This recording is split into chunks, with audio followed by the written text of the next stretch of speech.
di tepi Jalan Raya Solo, Yogyakarta, di Desa Pelawikan, Klaten, berdiri sebuah bangunan tua berasap hitam yang kini hanya menyisakan sepi.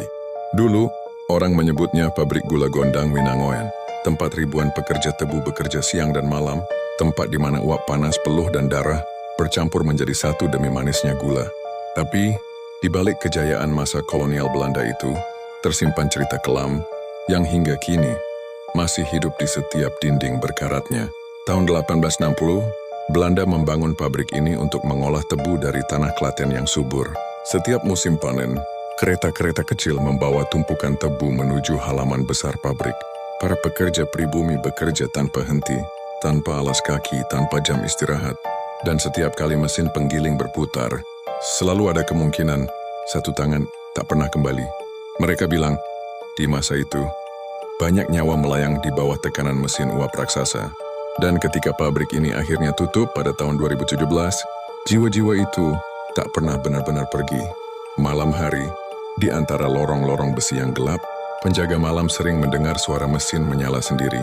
Padahal semua aliran listrik sudah diputus. Beberapa kali terdengar suara langkah sepatu bot dari arah lorong, berat, teratur, seolah masih ada mandor Belanda yang berpatroli. Ketika mereka menoleh, tidak ada siapa-siapa. Hanya hawa panas. Dan bau gula gosong yang tiba-tiba muncul dari udara. Di rumah dinas tua di sisi timur pabrik, hidup legenda tentang Noni Gondang. Seorang gadis Belanda cantik yang jatuh cinta pada pekerja pribumi. Cintanya dilarang. Sang kekasih disiksa, tangannya digiling di mesin pabrik. Dan malam itu juga, sang Noni mengakhiri hidupnya di kamar atas rumah dinas itu. Sampai hari ini, masih banyak yang melihat sosoknya. Bergaun putih, rambut pirang panjang, berdiri di jendela tua yang menghadap ke halaman pabrik. Jika kau lewat pukul 2 dini hari, kadang ia melambai, tapi tak pernah tersenyum. Dan yang paling sering terdengar adalah suara kereta tebu di tengah malam, padahal relnya sudah berkarat dan tidak ada lokomotif di sana. Warga sekitar percaya itu adalah kereta arwah, kereta yang membawa roh para pekerja yang mati di masa kolonial.